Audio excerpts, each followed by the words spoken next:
En Periodista Digital continuamos este ciclo de entrevistas sobre la historia de periodistas y medios de comunicación. Hoy con otro importante periodista dedicado a la investigación, don José Díaz Herrera. Muchas gracias por venir a Periodista Digital.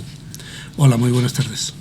La verdad es que el nombre de José Díaz Herrera se hizo especialmente conocido como jefe de investigación de Cambio 16, pero creo que los orígenes, por un orden, fue en el Día de Canarias. Sí, bueno, yo fui el primer jefe de investigación de la prensa española, porque hasta entonces ese sistema de trabajo no se utilizaba. Y yo venía del periódico El Día de Santa Cruz de Tenerife. De don José Rodríguez. De Pepito Rodríguez. Don José Rodríguez lo llama todo el mundo, nosotros lo llamamos entonces Pepito Rodríguez. Yo empecé allí, estuve 4 años y en 1976 decidí venirme a trabajar a Madrid y entré en la revista Cambio 16. Ganaba en Canarias, yo era corresponsal de Cuadernos para el Diálogo, de Gaceta de Derecho Social, trabajaba en Radio Nacional de España, en Comunicación 2000, una serie de medios más, y más el periódico El Día, y ganaba 85.000 pesetas y empecé en Cambio 16 ganando 35.000, así que hice un pan con unas tortas, ¿no? Vamos a repasar algunas de las investigaciones que llevó usted a cabo, pero antes, para hablar de algo de actualidad, creo que ahora están vinculado a un documental que se está haciendo de don Antonio Cubillo o algo así, ¿es correcto? ¿Dónde, en Canarias? Sí, ha participado en... Sí, bueno, yo he participado en ese documental en la medida en que Cubillo es una invención de los servicios secretos españoles. Yo estando una vez con Juan Tomás de Salas y Pepe Oneto hablando con el con el jefe superior de policía de Madrid, Paco de Asís Pastor, ya muerto el pobre, nos cuenta un día que Billy el Niño y toda esta banda de policía... Billy era la mano derecha de Conesa. De Conesa y Roberto Conesa se dedicaban a poner bombas en galerías Preciados y todo esto, reivindicándolas en nombre de Cubillo. Vamos, que ellos estaban creando el personaje. Pero no la bomba del aeropuerto de Gando... Esa fue de verdad, esa fue de verdad. Pusieron otras que no eran suyas... En Madrid crearon un comando de Cubillo que era la propia policía, para darle protagonismo, para luego pedirle dinero al Ministerio del Interior y hacer una operación que fue la que se hizo en Argel para matarlo. Y todo para eso se creó un personaje que era un riesgo para la seguridad pública, y yo investigué absolutamente todo eso y lo publiqué en Cambio 16. Yo recuerdo que cuando lo publiqué en Cambio 16, Billy el Niño me vino a ver a la revista y me dijo: como se muera Roberto Conesa, que tiene un problema del corazón, por haberle acusado de terrorista, te pego 2 tiros. Y yo digo, espérate un momento, saqué el magnetofón, lo puse sobre la mesa, digo, repítelo, y lo repitió. Y no pasó nada. Y dijo ante una grabación el policía... No pasó nada, Billy el Niño. Bueno, y yo investigué en ese sentido, investigué toda la vida de Antonio Cubillo como un hombre manipulado por los servicios secretos españoles a muerte. Él evidentemente es una persona honesta, seria, que cree en la independencia de Canarias, lo cual es una utopía. Canarias no tiene capacidad económica ni financiera ni de ningún tipo para ser una región autónoma e independiente, menos todavía. Pero bueno, él tenía esa ideología y era legítimo que la defendiera.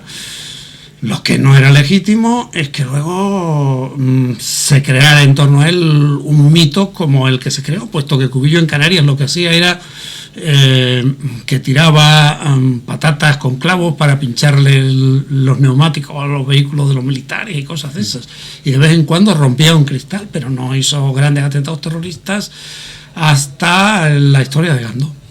Y fue cuando se montó aquel operativo extraño en Argelia que decían que si el señor Martín Villa lo había ordenado y nunca sé si llegó a aclarar esa historia. Martín Villa no se sabe si lo ordenó o no, porque cuando yo lo publiqué al día siguiente fue a un tribunal, se presentó voluntariamente y el tribunal le absolvió, con lo cual yo ahora no le puedo acusar de un delito, del que está suelto, ¿no? Eso está clarísimo, pero que todo el entorno de Adolfo Suárez, del gobernador civil de Madrid y de Martín Villa estaban en torno a todo eso, es cierto.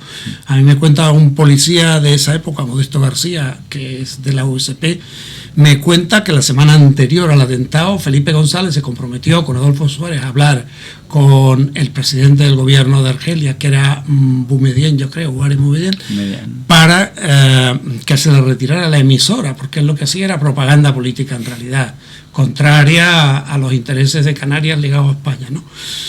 Y sin embargo la operación siguió adelante y se le intentó matar.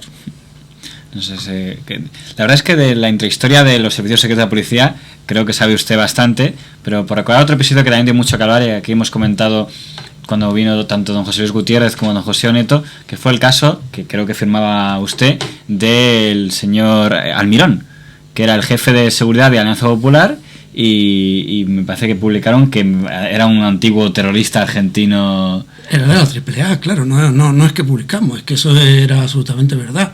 Nosotros cuando publicamos esa información teníamos 80 telegramas de diputados, de senadores, del presidente Frondizi, contándonos, por ejemplo, que había matado a su hermano. ¿En qué contexto se lleva este señor de jefe de seguridad de Alianza Popular? 1983, inicio del OJAL, informe a Manuel Fraga del CSIC, donde les dice que hay que tener un servicio de seguridad muy fuerte y muy potente, porque ETA puede intentar ir contra los partidos políticos de ámbito nacional. Entonces Manuel Fraga contrata a un pistolero, lógicamente.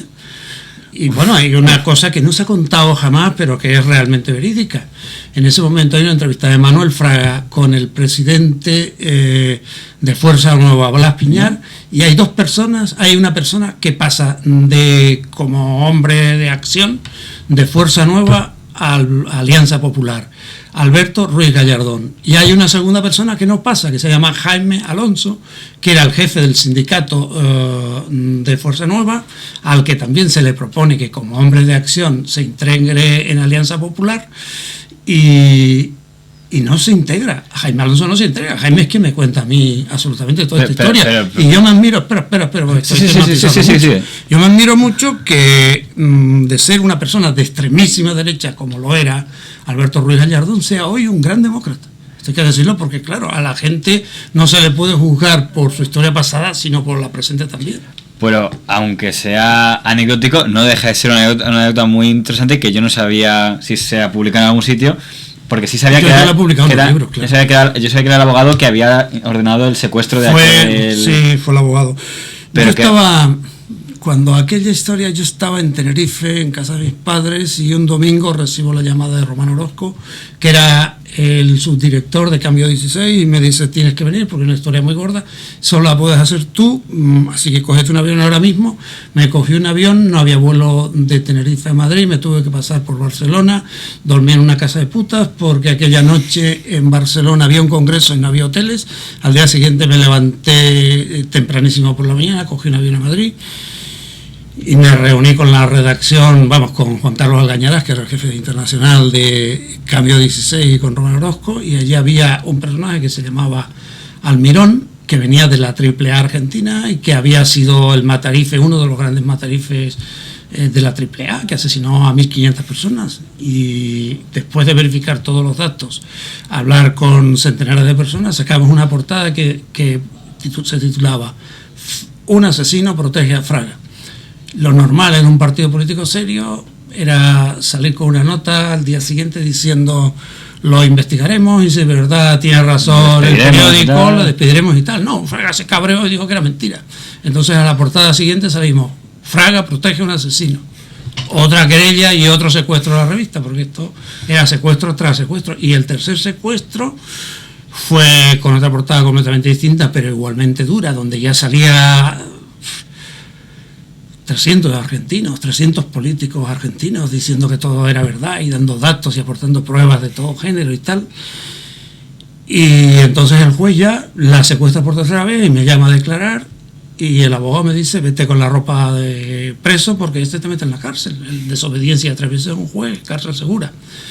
Y entonces, mirando los papeles del archivo de Cambio 16, vimos que este señor me tenía procesado por otro asunto que estaba ya prescrito y que había falsificado un sumario y había pedido unos documentos.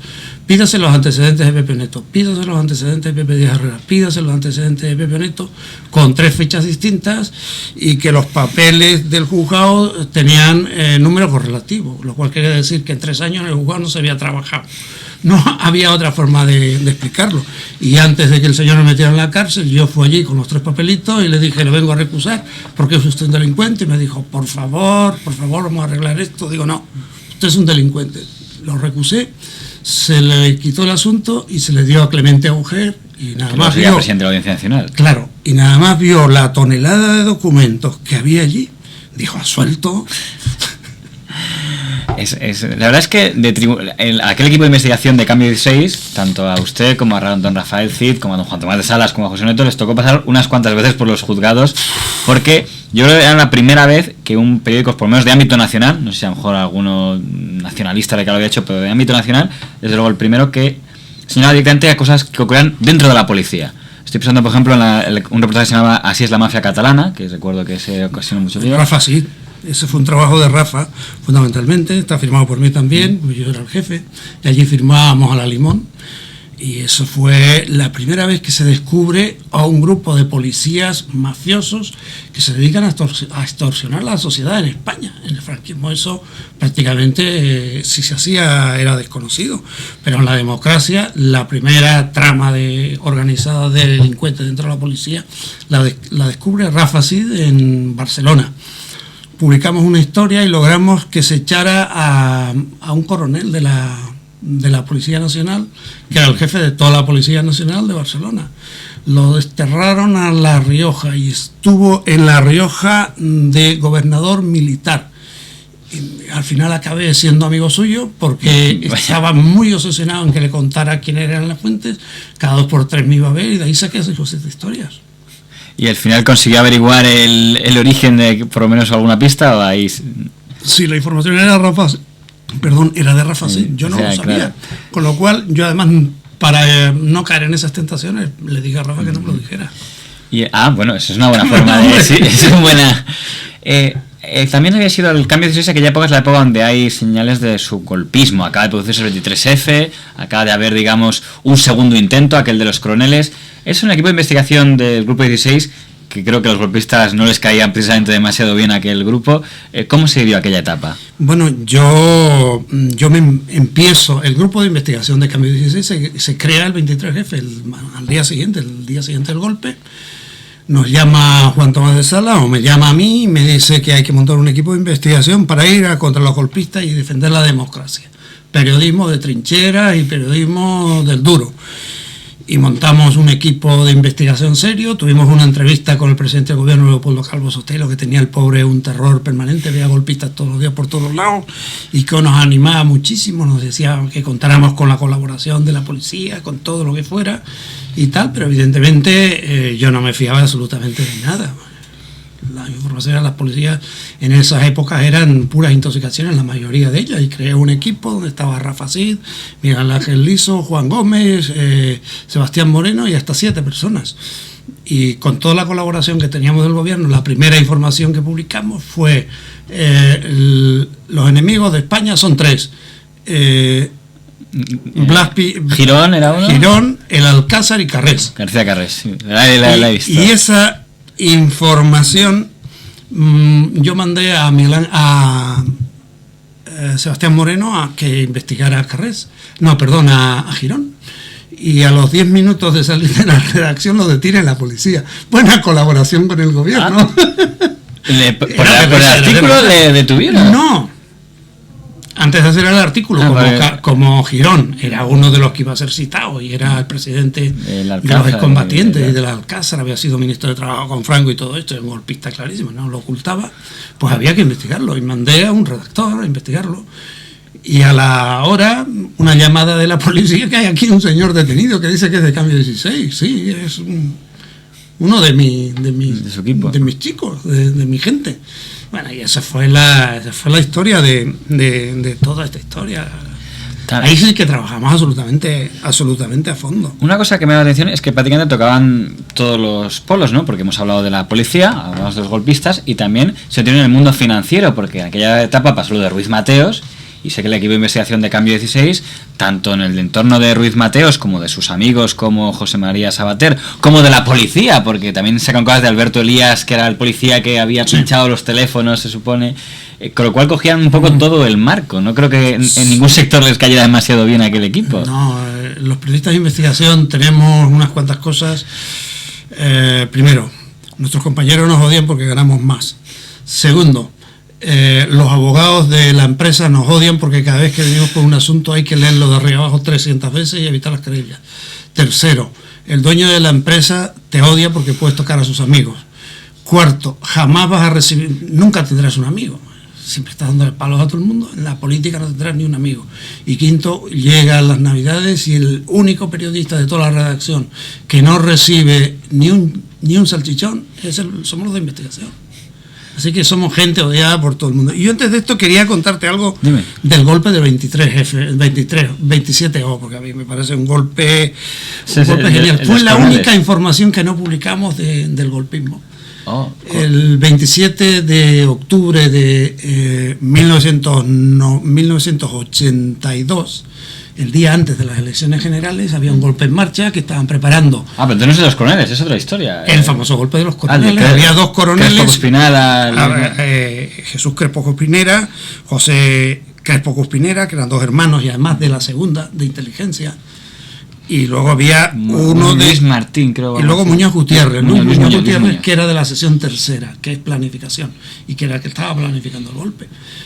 Un agente del CSIC les están siguiendo los agentes del CSIC, y uno de los agentes del CSIC le ve que meten un maletín que no soltaban nunca en el maletero de un coche, cierran el maletero de un coche, y se van a comer, a almorzar los tres, y entonces saca aunque no tenía autorización para ello, saca una llave, fuerza el maletero del coche, ve un montón de papeles de golpe, se los lleva al CSIC, los fotocopia y vuelve a dejar el maletín. Y nosotros nos hicimos con la lista de todos los golpistas, 160 y pico tíos militares. Y no lo publicaron, ¿no? Y entonces, no sé por qué demonios, Juan José Rosón, que era ministro del Interior, se enteró y nos llamó a Jockey esa noche a cenar. Y estábamos cenando en Jockey. Pepe Oneto, Juan Tomás de Salas, Juanjo Rosón y Alberto Liar, el ministro de Defensa. Y entonces me dijo: Pepe, tráete la lista. Cogí la lista, la volví a reescribir, le metí 2 nombres camuflados por el medio falsos. Digo, no sé que esto me vayan a dar una información falsa, cogió la lista Juanjo Rosón, la miró, dice: este es falso. Sí. ¿Y detectó justo los que eran...? Sí, dije, este es falso. Y digo, ¿y los demás? Todo es verdad. Y entonces Alberto Leal: por favor, no publiquéis eso. Si publicáis eso vais a crear más golpistas, porque estos funcionan como una especie de hermandad y se apoyan mutuamente entre ellos. Eso decía don Alberto Liar, que ha sido presidente de España hasta hace nada. Sí, hombre, ministro de Defensa entonces. Por favor, yo me comprometo a que les convenzo. Primero, no haciendo a ninguno de estos, pero además les voy a convencer de que ese no es el camino de avanzar por España y tal. Salimos de allí, no nos comprometimos a nada, y al día siguiente Juan Tomás de Salas: esa lista no puede salir. Es la única información que no he publicado en la vida de la que no me he arrepentido, porque se acabó el golpismo. Luego hubo un segundo, otro último ya golpe de golpe de Estado con Felipe González en 1985 en La Coruña, en el desfile militar. Lo de Inestrillas, ¿no? Que decía... Uy, eso es una historia preciosa. Inestrillas nos viene a contar el golpe de Estado ese, y a través de... tenemos una serie de citas con él, nos pide 6 millones de pesetas por revelarnos la información. Estaba en el gobierno militar de Las Palmas de Gran Canaria, nos vamos con 6 millones de pesetas a Las Palmas de Gran Canaria, Rafa Asís y yo, y una serie de cintas y de documentos que tenía y tal. Cuando nos los va a dar a cambio de los 6 millones de pesetas, pues han cambiado un montón de cosas, las cintas no se ven, no se escuchan, los vídeos no se ven, y dijimos, no, esto no puede ser y tal. Seguimos manteniendo una serie de contactos con él. Los contactos no eran directamente con Inestrillas, eran exactamente... ¿Era el hijo o el padre, el propio comandante? El comandante Inestrillas. Eran con una persona que teóricamente era el enlace de los golpistas. Hablamos con Felipe González y todo de toda esta historia. Fue una historia muy sonada. A mí lo que me es que les llegara a pedir dinero por un golpista por revelar el golpe que él mismo... Nos pedía dinero. Y fuimos a Las Palmas, y cuando vimos que los documentos nos iban a implicar y nos íbamos a salir de allí condenados, nos volvimos con el dinero, lo entregamos al día siguiente en la caja de cambio 16, y aquella historia siguió para adelante. Uno de los intermediarios de Inestrilla con nosotros apareció un día por la revista, sabíamos que llevaba pistola y peluca, y entonces yo mandé que la seguridad que teníamos se pusiera en la puerta donde estamos reunidos con él, le quitamos la pistola, descolgué el teléfono, llamé a Andrés Casinello y dije: número de pistola, ¿de quién es esta pistola? Dice: es un sargento mío. El Casinello, que era uno de los jefes de la Guardia Civil. Un sargento de la Guardia Civil que tengo adscrito al CSIC. Entonces se produjo el desfile militar, no pasó absolutamente nada, y una historia más o menos tranquila. Y años después, un día me encuentro con el jefe del área de involución del CSIC, que era Santiago Bastos, un general que se llama Santiago Bastos. Y me dice, eres un hijo de puta. Digo, ¿por qué? Dice, me has quemado a uno de mis agentes. Digo, ¿quién era? El sargento de la Guardia Civil. Dice, no, Inestrillas. Inestrillas ha estado trabajando siempre para mí. Inestrillas era un infiltrado del CSIC, con Tejero y con todos los demás. Es que cuando se acercó al tema de Galaxia y tal... Inestrillas estaba sacando dinero porque sabía que no le intentaba sacarnos dinero por un golpe que él mismo estaba montando, y que estaba clarísimo que iba a resultar fallido, porque el sargento estaba dentro del golpe, Inestrillas estaba todos eran agentes del CSIC, con lo cual aquel golpe era prácticamente imposible que triunfara. Era un golpe tipo Anwar el Sadat o tipo Carrero Blanco. Iban a alquilar un piso aquí, enfrente estaba la tribuna donde se iba a poner el rey, el presidente del gobierno y el ministro de defensa. Iban a hacer un túnel, poner y luego una T así, poner una bomba, un montón de bombas debajo, y el día del desfile militar hacerla explotar. Pero resulta que los que estaban preparando toda aquella cosa eran la mayoría gente del CSIC.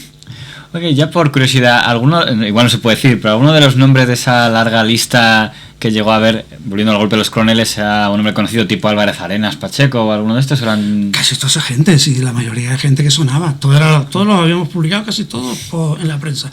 Yo metí a un comandante que se llamaba Carlos Ramos Aspirós, que le tenía yo mucha manía. Este era del CSIC y yo tenía mucha manía porque me intentó meter en operaciones raras y se lo metí a Rosón, y Rosón rápidamente lo detectó. Dijo, ese no es. O sea, pero eso quiere decir que él tenía muy control y que había muchos golpistas ahí. Se sabían la lista de memoria, Bueno, y cambiando de tercio, otra investigación en la que creo, y suena de la pata, que tuvo algo que ver, fue en el tema del Nani, que fue otro caso muy impactante, y creo que ahí Cambio 16 aportó una parte, o por lo menos con ese círculo de policías.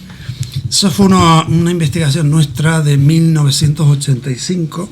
Al año siguiente yo me voy a vivir a Estados Unidos y dejo la revista. Me vino por un policía, amigo mío, una fuente, que me dice, se ha descubierto en Santander una mafia policial donde está implicada un joyero. Y yo digo, ¿y cómo tiro yo de esto?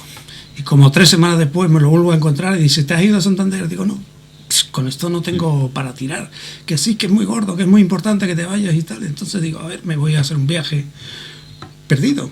Y llamé a Modesto García, que era el del sindicato de la USP, de la policía, y le digo, estoy haciendo un reportaje de los sindicatos policiales, pásame en contacto. Y me planté allí a hablar con el enlace de los sindicatos policiales, y tuve una suerte de como si Dios me hubiera venido a ver. Este policía estaba en la investigación. O sea que ahí jugó a favor la fortuna. Una suerte tremenda. Este policía estaba en la investigación y estaba con un juez que era el de instrucción número 4, que tenía órdenes de tapar todo el asunto. Y cuando llevábamos 3 horas hablando de sindicalismo y cosas de esas, que no iba a publicar nada y sin tomar notas ni nada, digo, qué follón hay aquí con lo del joyero y tal. Dice, calla, que ayer me llamó el juez para que no se contara nada. Y me empezó a contar más o menos unos cuantos datos. A raíz de ahí, a la semana siguiente subimos Rafa y yo, y yo estaba ya harto de hacer de malo. Le digo, te tengo que hacer de malo, vamos a ir a ver al joyero y tú le vas a decir que sabemos toda la información, que la vamos a publicar y que tiene 2 posibilidades: salir para la cárcel o hacerse el arrepentido, que a usted. Y entonces el joyero, Venero, se hizo pasar por un arrepentido. Bueno, se arrepintió al final absolutamente de todo. Y nos empezó a contar absolutamente todas las cosas. Él llevaba escolta de la policía, pero por la noche se quedaba en su casa a las 10 de la noche y se le podía ver porque no tenía vigilancia fija. Y subimos 7 veces a investigar ese asunto. A la 7ª vez, las últimas veces ya iba también Miguel Ángel Liso, y además íbamos con las familias. Ojalá que yo era un berenjenal, con nuestros hijos, con nuestras mujeres. Que además, nunca apareció además el famoso Nani, ¿no? Nunca se supo que fue de dónde lo enterraron o dónde... Hombre, y ahí averiguamos que había una mafia policial gordísima, con ramificaciones en Bilbao, en Madrid y en Santander, que atracaban bancos de Banesto, por ejemplo, desvalijaban todas las cajas de Banesto, todas las cajas de caudales de los clientes, se llevaban todo el dinero y a muchos delincuentes los mataban, o los hacían desaparecer, o los metían en la cárcel. infiltraban delincuentes en bandas y luego los hacían desaparecer, como era el caso del Nani. A raíz de publicar aquella información, un juez que era Barón Cobos, al día siguiente llamó a la policía y los imputó por la muerte del Nani. Imputó a un comisario de Bilbao y a 2 inspectores jefes de Madrid. Que su abogado fue, me acuerdo, Rodríguez Menéndez, otro elemento curioso. Sí, bueno, y esa fue una información muy buena porque en el periódico Juan Tomás de Salas nos odiaba. Solo traéis basura. ¿Qué periodismo estáis haciendo? Me estáis trayendo nada más que basura y tal. Yo me cabré muchísimo. Fue portada la información 3 semanas seguidas. Además el juez a los policías y fueron condenados. Pero Juan Tomás de Salas vivía con Manolo de la Concha y con Los Fines de Semana y con Mariano Rubio. Sí. Vivía en Puerta Hierro y en otro ambiente y le parecía que la revista no debía publicar ese tipo de cosas. Y entonces de repente un día nos llaman del periódico El País que nos han dado el premio Ortega Gasset. Y a partir de entonces éramos los héroes del periódico. Me cogí tal cabreo que al día siguiente pedí la baja, me fui 2 años a Estados Unidos. La verdad es que me da atención cuando he leído ese premio porque decían que es de las pocas veces que era alguien que sin que fuera concursante le habían dado el premio. Que era el original del tema, de premiar sin que se presentara porque les pareció que era una investigación. No nos presentamos. Fue Augusto del Cader, que era subdirector del periódico, quien cogió la información, la puso sobre la mesa y dijo: la mejor información que se ha publicado este año es esta, hay que dar el premio a estos. Un señor de la redacción del País nos propuso, sin saberlo nosotros. En el Grupo Z, que es donde trabajó posteriormente, estaba de presidente de aquel grupo don Antonio Asensio. Y yo tengo entendido que aunque la investigación del caso Juan Guerra, el mérito es justo reconocerlo, el periódico digamos que hace de paréntesis historia es el diario El Mundo, ¿no? Antes Época creo que había publicado una parte, pero vamos, digamos El Mundo el que provoca la querella al gobierno, que estuvo a punto de haberse publicado antes en el Grupo Z. Vamos a ver, ¿consta algo de eso? Un año y medio antes, Pepe Oneto, que era un gran periodista y sigue siendo un gran periodista, viene con un recorte de 5 líneas de ABC, donde decía: sabemos que Juan Guerra tiene un despacho en la Torre Sur del Gobierno Civil de Andalucía, y no ponía ni un solo dato más.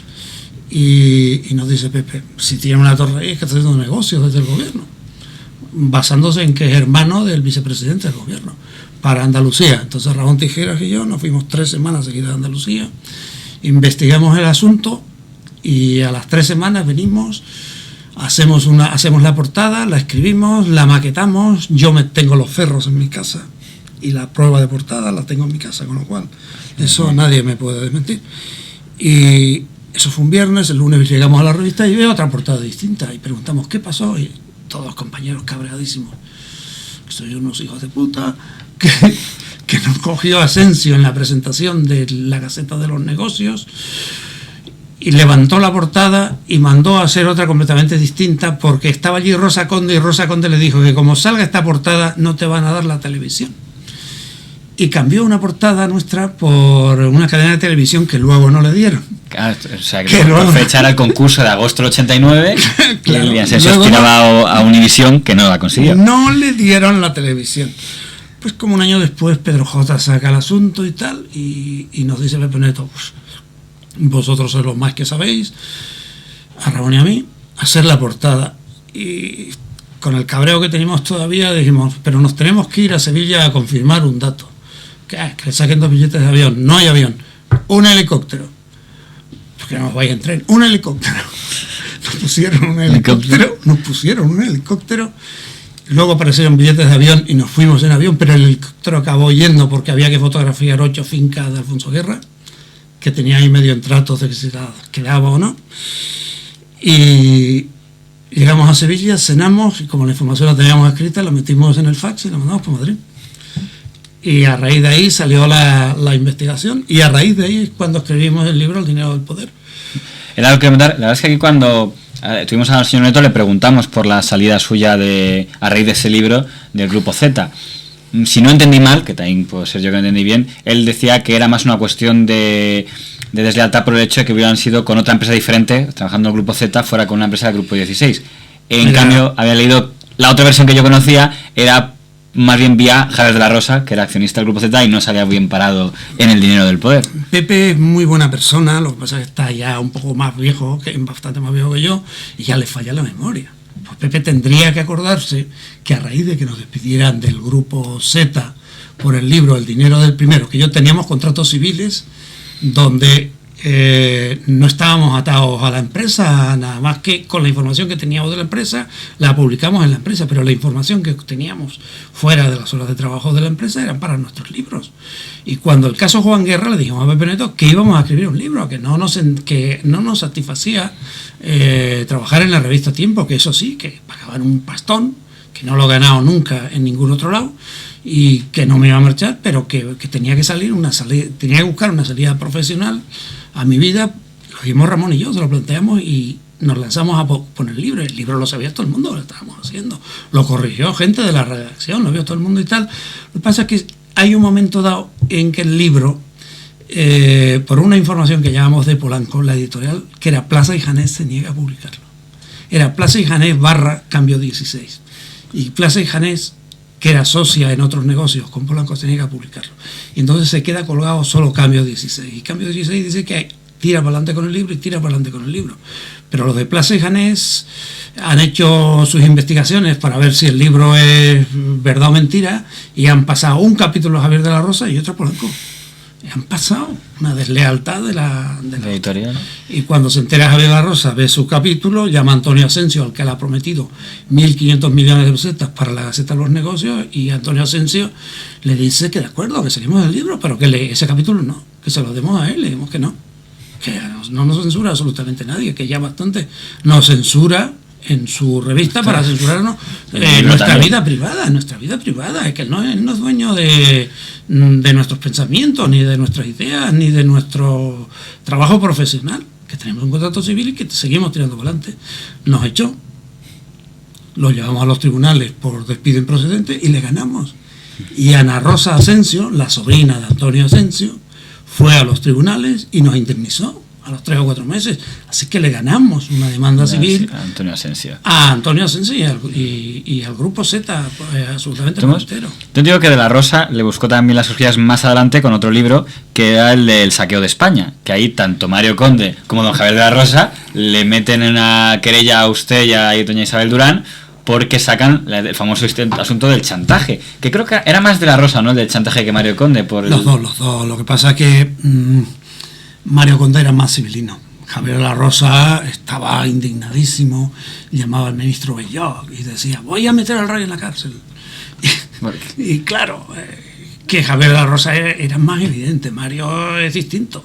Mario funcionaba a través del entorno de Don Juan, el padre del rey, y estaba más en otro círculo. Pero se puede decir que hubo una conspiración contra la monarquía en aquel momento. Hombre.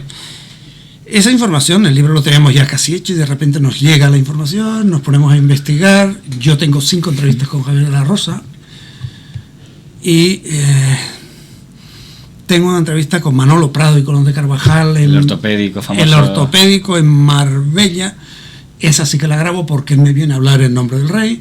Y yo digo, me va a contar unas barbaridades que a ver cómo digo yo que este señor me lo ha dicho en nombre del rey. Cogí una camisa, hice un agujero en el bolsillo y metí un micrófono, me puse un magnetofón atrás y estuvimos allí pues todo un día en agosto, todo un día entero, en agosto, hablando de que mi patrón me manda no sé qué, que no sé qué, que no sé cuánto, y yo grabo absolutamente toda la entrevista y Manolo me decía, apáñate, y yo que no me podía quitar todos los artefactos que llevaba encima, decía, no, yo no tengo calor, lo siento y tal, pero claro, cada 2 horas iba al cuarto de baño a dar la vuelta a la cinta. Y cuando salió el libro publicado en Diario 16, interrogaron a Manolo, se dieron cuenta de que eso estaba todo grabado, me entraron en mi casa y se llevaron la cinta. Vaya. Pero la historia no fue esa, la historia es que además cuando tengo el libro ya preparado para publicarlo, veo que muchas de las cosas que me cuenta Javier de la Rosa son querellables y son impublicables, y entonces llamo a Javier de la Rosa y le leo el capítulo del libro y lo grabo. Pero este no me va a desmentir, lo normal es que me vaya a desmentir. Llamo a Mario Conde y no se pone el teléfono, digo, vale, tengo la cinta de que llamaba a Mario Conde, que no se quiere poner el teléfono, Javier de la Rosa, que ha hablado con él, y tiro por delante, entrego el libro, llega el libro a Planeta, y entonces se está produciendo paralelamente un fenómeno que no se ha publicado nunca. El padre de Lara le ha pedido al rey, mediante instancia, que le dé un título. Lara Hernández, en padre. El padre, sí. Y entonces el rey se cabrea muchísimo y dice que no le va a dar un título nobiliario, que eso se hace de otra manera, que no se coge al Consejo de la Nobleza, se le hace una estancia y que firmen todos debajo. Que eso es como una especie de chantaje al rey, que no le va a dar el título. Y hay ahí un año o dos de tensiones muy fuertes, porque el rey dice que sí, pero que me lo pida de otra manera, que venga un señor y me explique que este señor es el que además ha defendido la lengua española en todo el mundo, y yo le doy un marquesado, lo que quiera, se lo doy, pero con otros modales. Y entonces en ese momento encaja nuestro libro allí, en Planeta. Y Planeta, que sabe las tensiones que hay con la zarzuela, se niega a publicar el libro. Y 3 meses y que no sale, y 4 meses y que no sale, y 5 y que no sale. Entonces un día me harto y me cojo el título del chantaje al rey, y me voy a ver al Guti a Diario 16, le digo: José Luis, este libro sale mañana y esto, si quieres tú la exclusiva, tienes que publicar hoy. Fue su primer capítulo que publicó Diario 16. Y entonces Diario 16 metió 16 páginas. Le tenía una manía al Guti a Mario Conde. Cuando vio a Mario Conde allí, descolgó el teléfono para verificar, porque no se tiró a la piscina. Llamó a Choni. Choni era la jefa de prensa del rey, Asunción Valdés. Choni le dijo que era todo verdad. ¡Bum! Nos había dado 10 páginas al principio, nos acabó dando 16. Al día siguiente se montó un escándalo terrorífico, 2 empresarios chantajeando y presionando al rey. Esto es una historia alucinante, una historia tremenda. Javier de la Rosa y Mario Conde anunciando automáticamente la querella que se salva. Al día siguiente se abre una investigación por parte del fiscal, y el teniente fiscal llama a declarar al jefe de la Casa del Rey, y Fernando Almanza manda una carta donde dice: todo es real. Todo es 100% auténtico. Y se acabó la querella. Esa carta que no se me ocurrió sacar fotocopia, archivaba la querella completamente. Y Mario Conde y Javier de la Rosa, se acabó su deseo de venganza. Y entonces Planeta, en el mes de marzo, sacó el libro. Eso fue en diciembre, el mes de marzo sacó el libro. Es que al final José Manuel Padre no tuvo título. No, sí, claro, le dio el título al rey. Siempre, sí. O sea, consiguió su objetivo. A raíz de ahí le dieron el título, se negoció aquello otra vez, porque claro, el libro en cierta manera, al denunciar que el rey estaba siendo objeto de un chantaje por unos empresarios desaprensivos. Que quedó claro que era víctima de... El rey era víctima, no era verdugo, no era corrupto. Era corrupto Manolo Prado, que se había separado de su mujer. Acabó en la cárcel, de hecho. Y se había separado de su mujer, le había dado una finca que tenía en Sevilla a su mujer y todas las propiedades a su mujer, y entonces se compra una finca en Aracena y utiliza dinero que pide en nombre del rey para comprarse todo este tipo de fincas. Y Manolo sí que sale... ¿Qué le parece ya, en comparación ahora cuando se habla tanto del rey? ¿Cree que ahora hay también conspiraciones contra el rey, o es más ya víctima de sus propios errores? ¿Tiene más bien? Mira, yo te voy a contar una historia. Brevemente, lo único que nos estamos quedando sin tiempo, cuente. En 1998-99 me llama el presidente de la Diputación Foral de Álava y me dice: vente, que tengo una información de Urdangarín, presidente de la Vital Cucha Urdangarín, el que acaba de morir, el padre de Urdangarín, ingeniero y presidente de la Vital Cucha por el PNV un montón de años, y se habían dedicado a estafar y a montar estafas de todo tipo, pero en cantidad. Y yo me voy a ver a Ramón Rabanera Ribacova, que era el presidente de la Diputación y el primer presidente del PP. Estuvimos ahí una noche entera, como hasta las 4 de la mañana, y no nos dio tiempo a hablar del tema de Urdangarín. Quedamos la semana siguiente en volver a verle para que me diera todos los papeles y tal. Y a la semana siguiente le llama a Aznar y le dice que de eso no sale nada. Bueno, pues si hubiera metido a su padre en la cárcel, su hijo no hubiera robado. Que luego hay connotaciones y coincidencias que a mí me extrañan muchísimo. Que de repente salte el caso Urdangarín cuando se está haciendo una investigación contra el presidente del gobierno balear, Matas. Que sea Pedro J. Ramírez, amigo de Matas, quien saque eso. Y que se utilice toda esa información, o aquí o se exculpa a Matas, o Urdangarín también va para adentro, Pues claro que hay maniobras de ese tipo, claro que porque además es calcado lo de Manolo Prado y Colón de Carvajal, Javier de la Rosa y Mario Conde, es que es una operación absolutamente calcada. Lo que pasa es que aquí al parecer van a ir todos. Bueno, pues hemos hecho un repaso muy por encima y la verdad es que aunque hemos tocado muy poquitas cosas, todas ellas han sido bastante de thriller, como diríamos algunos. Nos dejamos lo único, que lástima porque hubiera sido un buen titular, el cómo conoció usted a Rajoy. Pero bueno, nos hemos quedado ya sin tiempo. Muy por encima, le podemos decir únicamente que fue... Yo conocí a Rajoy en Santiago de Compostela, en el año 1984-85. Habíamos sacado una portada en Cambio 16 denunciando una concesión por parte de la Junta de Galicia y del Parlamento gallego de un juego a los dueños de las tragaperras a cambio de 400 millones de pesetas que le dieron al PP, y a raíz de denunciar eso, Mariano Rajoy, que era vicepresidente de la Junta, se vio en la obligación de de revocar ese acuerdo y de intentar que las Cortes gallegas lo revocaran, cosa que hizo y que es un gran mérito para él. Pero luego le amenazaron de muerte, a mí también, y a Rafa Cid, que éramos los tres que hicimos la investigación, y nosotros tuvimos una entrevista con Mariano Rajoy a ver cómo enfocábamos aquello, y Mariano Rajoy estaba escondido.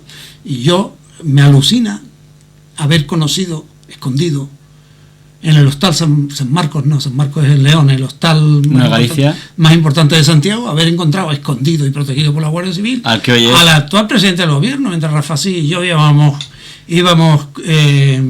a pecho descubierto y jugándonos el pellejo, porque también estábamos amenazados. Pues han sido algunas de las historias del periodismo de investigación del señor Díaz Herrera, al que le damos gracias por habernos acompañado aquí en Periodista Digital. Muchas gracias a vosotros y buena suerte.